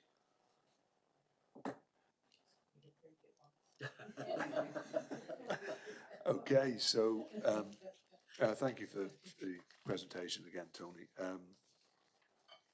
So the recommendation is recommended that the Audit and Governance Committee review and approve the updated anti-fraud, bribery and corruption policy, all-encompassing that it is, thanks to the good work you've done. Endorse ongoing implementation of enhanced fraud prevention and detection measures across all service areas of the Council. Are you happy with the recommendations? Yeah. Okay, carried. So we move. Thank you again for your attendance here today before the committee as much. So it brings us on to item 13, whistleblowing policy. Liz Bryant, Service Director, will present this report. So if I hand over to Liz. Thank you, Chair.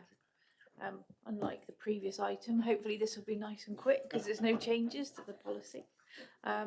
So you may recall you looked at it in July 2025 and requested one minor change to the policy in terms of just a clarification on the wording that it should be the employee's MP for their area rather than just any MP.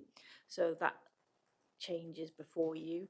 I don't propose any further changes to the policy because it underwent significant change previously, and it's up to date, current, and it reflects current best practice.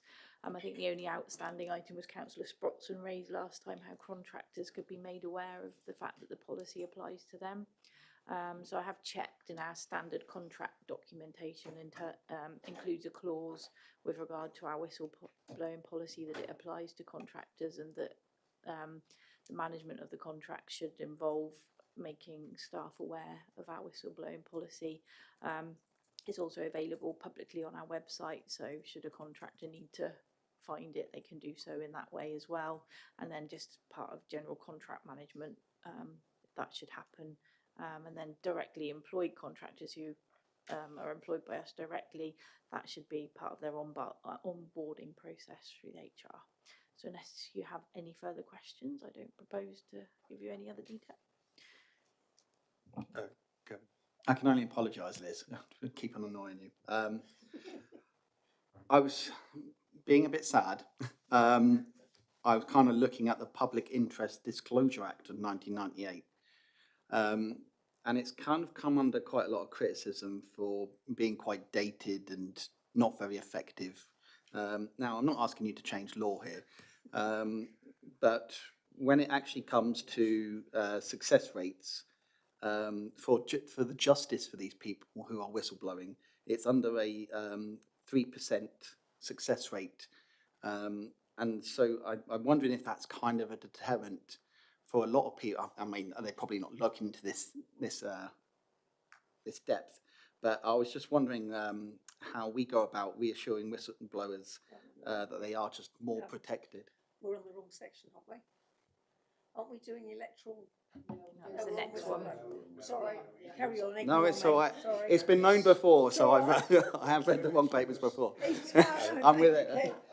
Alison, it's a supplemental pack. Yeah, no, So I'm that's in why it. you- I'm not. Yeah.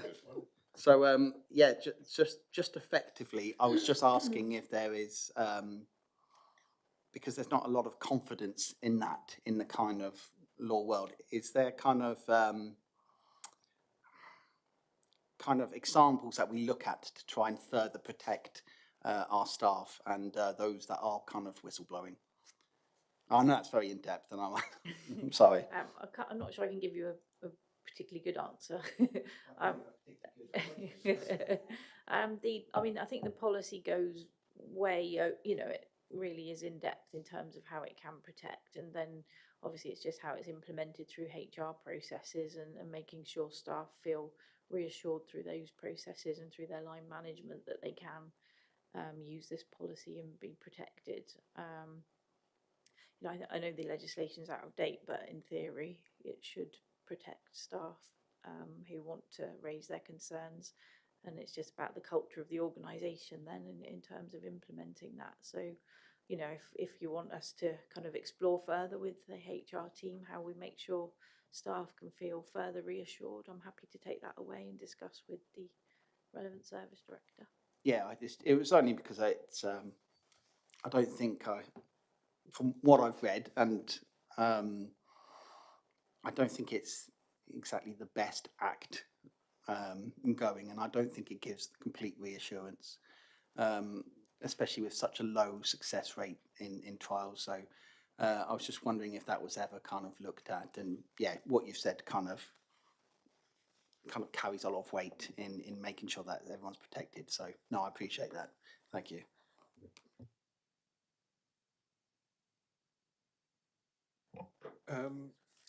Liz, just one point to take forward on this. I know members of the public that have previously taken complaints out against the council, but they've had trouble getting case numbers. Obviously, if they were to go to an ombudsman, the first thing they've got to have is a case number for us.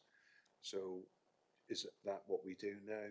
That we issue a case number straight away as soon as somebody makes a complaint if it came from outside in?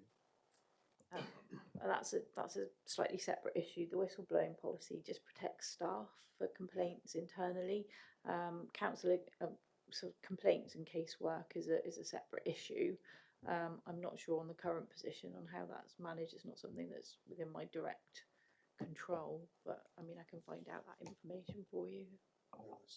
If you could, it'd be much appreciated. Okay. Because I think all cases, once they're registered, as long as they've got a case number, so depending if they want to take it, say an employee wants to take it to an ombudsman, because it does state in the about ombudsman, that's why I made the point of an ombudsman, that if an employee wants to take it, an employee's going to need the same I was just using it as an example of the requirement for that process. As far as I'm aware, all complaints do receive a case number. I think they're generally logged on firms that we use for complaints, and that generates a case number for them. So I think that, I'm pretty sure that does happen. Please, thank you very much, and thank you very much for the policy.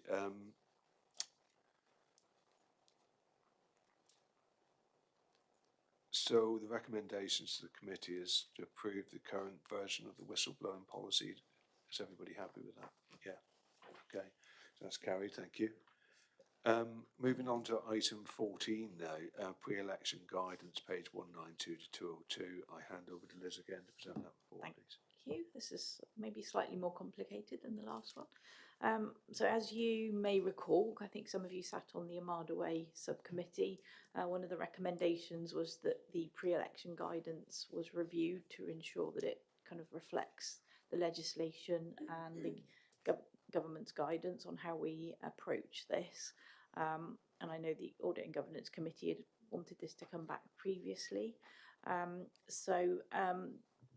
Arising from the Armada Way review, the findings were that we'd been overly restrictive in our approach to the pre-election period and decisions taken in that period. So on that basis, I commissioned some external legal advice from external governance expert lawyer who provided his advice, and his conclusions were that the findings of the Armada Way review were correct, and that we were being slightly over cautious, and that our pre-election guidance was too detailed and followed more closely the civil service guidance for pre-election period rather than the less restrictive local government guidance.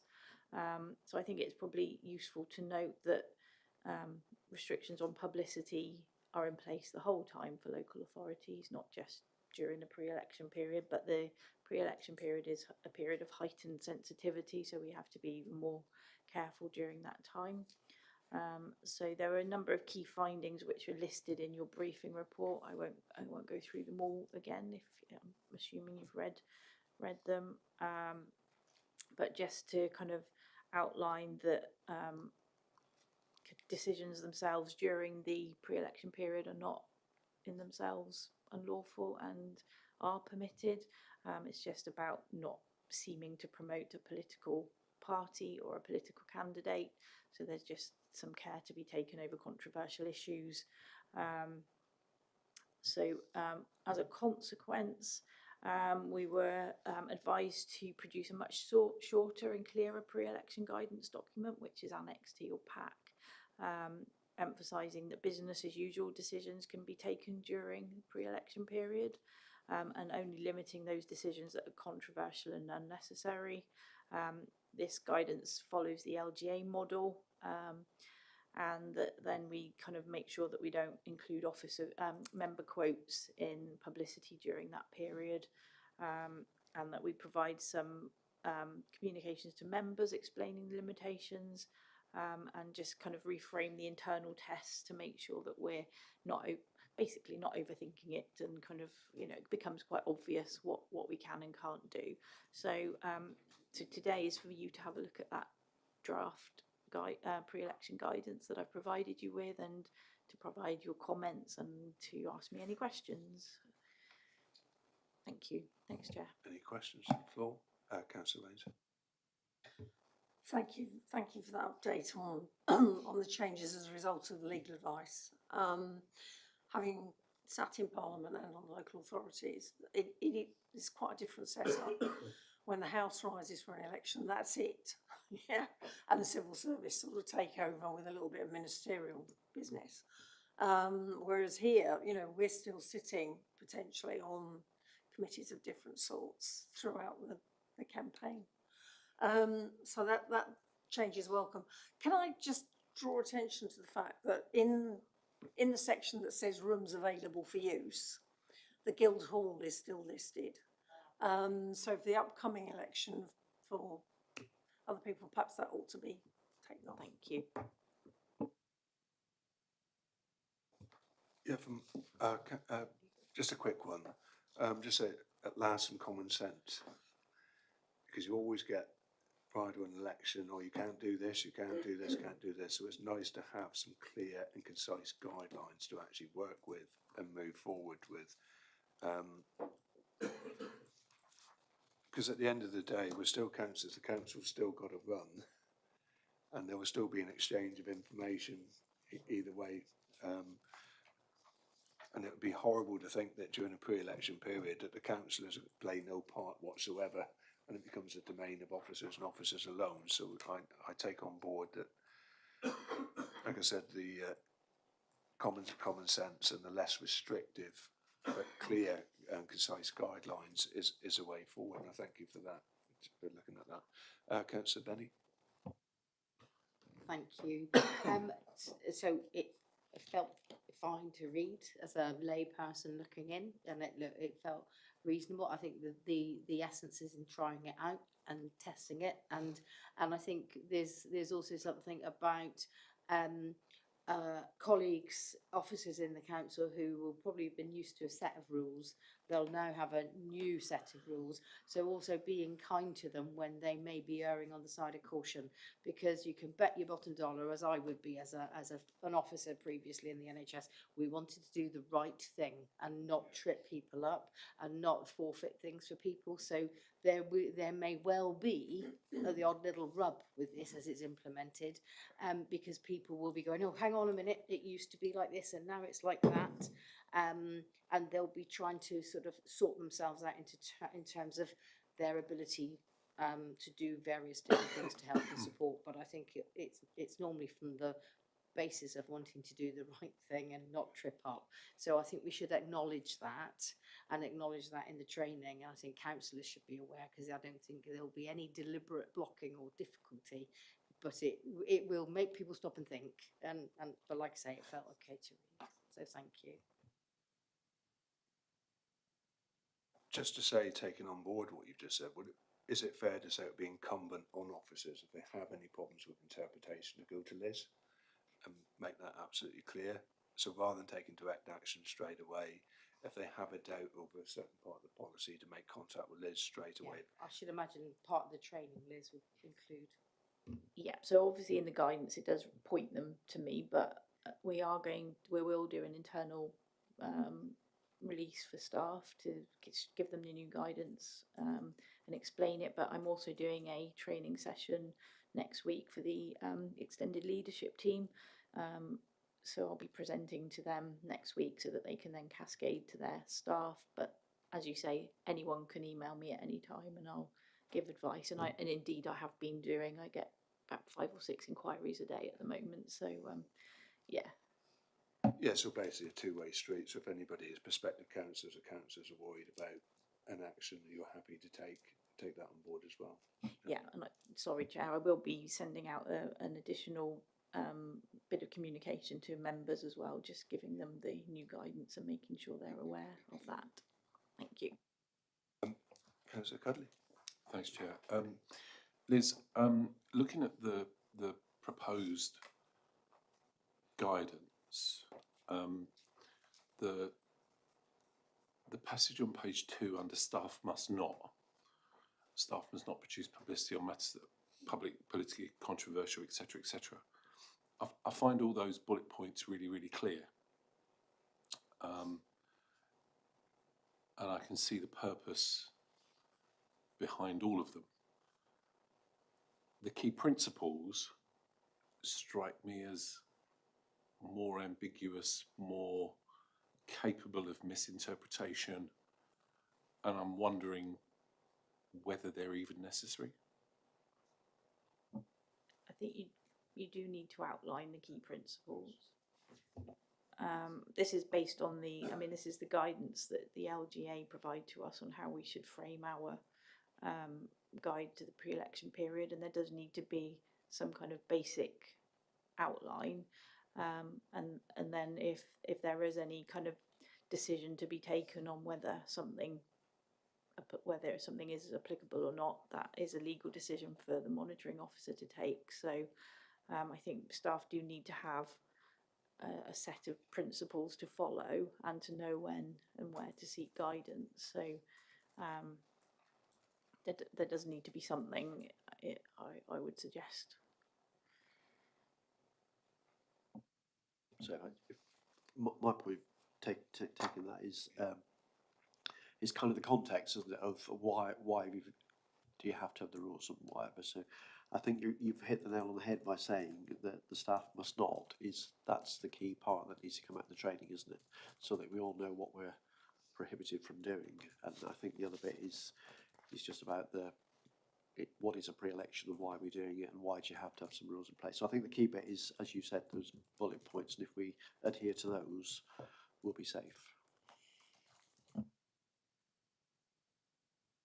Sorry, just to come back on that. I mean, in the report at the review, top of page 2, section 3, key findings, there's a reference to the legal test.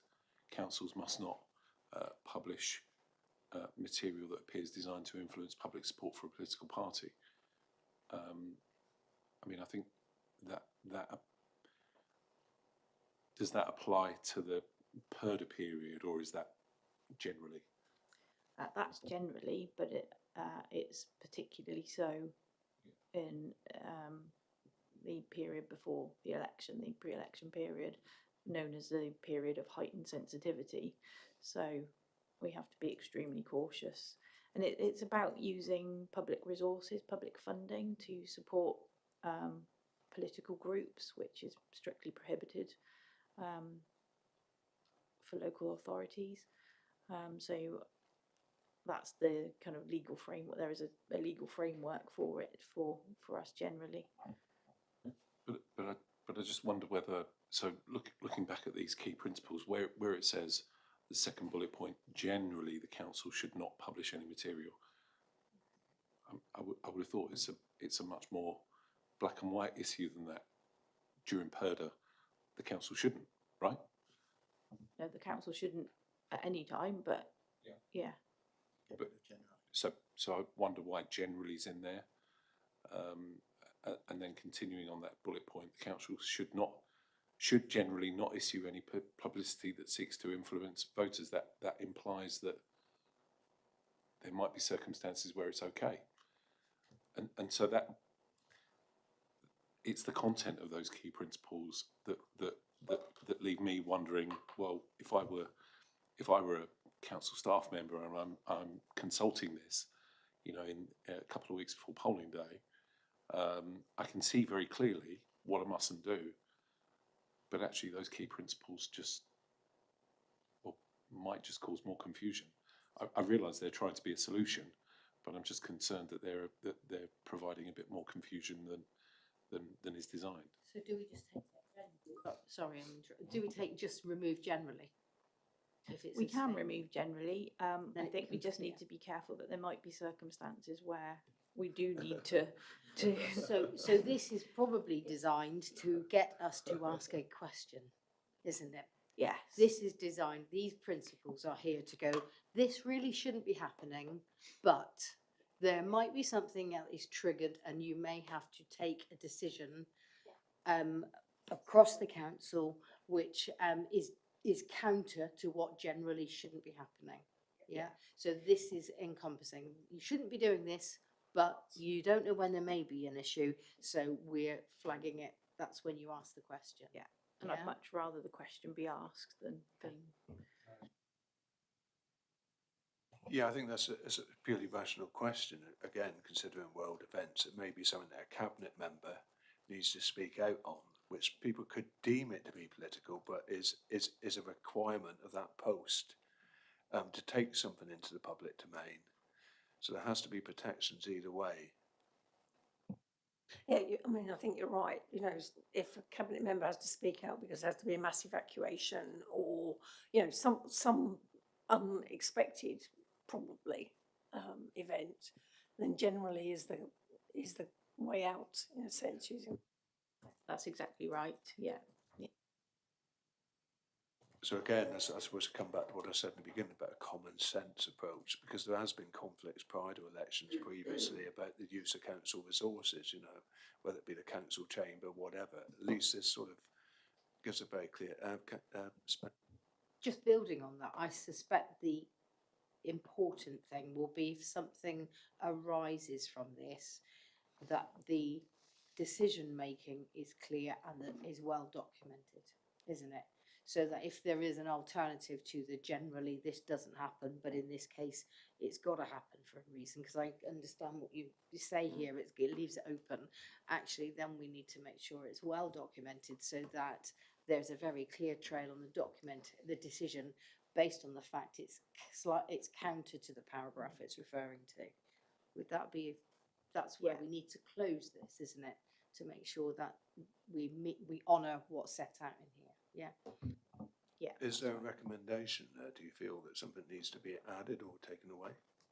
I would say it's part of due process and good governance. And what we would seek assurance on is if any of those things had to happen in this next period as we move forward, that we would see that documentation to have the evidence and assurance that this process was working well. So how about a recommendation for clarification on a point like that? And just to clarify exactly what you said, that it's clear documentary. No? No, That's no, all right. no, because it's that's all. business as usual. I'm just playing devil's advocate. Yeah, on that no, one. I'd say it's business as usual. But if somebody raised something here, so the council, this is off the top of my head now. The council will have to think carefully before it runs any local campaigns. All of a sudden something pops up, there is a discussion that takes place, the council has to run a campaign around X, Y and Z for these particular reasons. That is clearly discussed and it's minuted appropriately, and what we would get back here on an exception basis is the evidence to show that that happened. Yeah, because at the end of the day, councillors are still there to the end of their term, so it may be a local event in their local area to which they've been asked to comment on in the interest of public safety, for example, like we've discussed with regard to Bath Street. I'll pass the councillor. Ultimately, of course, whatever happens can be challenged through the courts. So if any political party feels that something has been done inappropriately or in an incorrect way, the court is the way to go. Maybe this notice needs to go out and be promulgated, obviously, to the chief whips of the groups as well, so that they can take it back into their domains as well, just to sort of say, well, look, this is where we are, this is where we're going, and this is the expectation of you with regard to the election period. Just to finish, if I was reading this, I would be minded to go, where can I do it then? If it says generally, then I would want to know the exceptions in the discussions. So it would naturally prompt me to ask questions rather than think I could blindly carry on and do something. Yeah. No, I think one final point I just think it might be useful to make is not about the guidance itself, it's just that members probably should be aware that we don't use the word purdah anymore. It must be pre-election period. It's politically incorrect to use the word purdah. Thank you. Yeah, yeah. Yes, thank you. Thanks, Chair. Like I said, if you just make it known, just a quick script sheet to chief whips that can be taken in to encompass the discussions that have been had here today, and just referring them to the guidelines going forward, so that nobody can say that they haven't been informed. Because that's the main thing, rather than them trying to look things up like you spend every time doing. It's clear and concise. It goes to the chief whip and it's just asked that the chief whips promote that to their respective groups, so everybody's, and obviously independent members get a separate sheet. Okay, any further questions on this topic? No? All right, so the recommendations are the Audit and Governance Committee to us, and note the contents of the review, endorses the proposal to revise and shorten the Council's guidance aligning with the LGA's annual guidance. 3, considers the draft guide to pre-election publicity attached, Appendix B, agrees that the monitoring officer will finalise the redrafting of the guidance based on the comments made by the committee, ensuring legal consistency. And as I said, just to note the other points that we made, that Chief Whip's just be informed, the copy of the said guidance. Is everybody happy with that? Okay, thank you. Thank you, Liz, for your input on that. All right, brings us on to item 15, the action log, pages 203, 206. The committee is just being asked to note the action log document. So any questions with regard to that? Anybody want to raise any issues on that? No. All right, which brings us on to 16, which is an interesting one because obviously things will be changing. All right, so wait a minute. So the work, I just introduced the work programme. I hand over to Councillor. Thank you. I was just going to ask whether on the back of my earlier question, whether or not as part of the work programme, we ought to have an update on where we are with the transition arrangements for LGR at some point at a key date. I'm not quite sure what the dates, how it all fits, but Hannah, I'm sure, will be able to find that. But I think it would be useful to know how we're doing.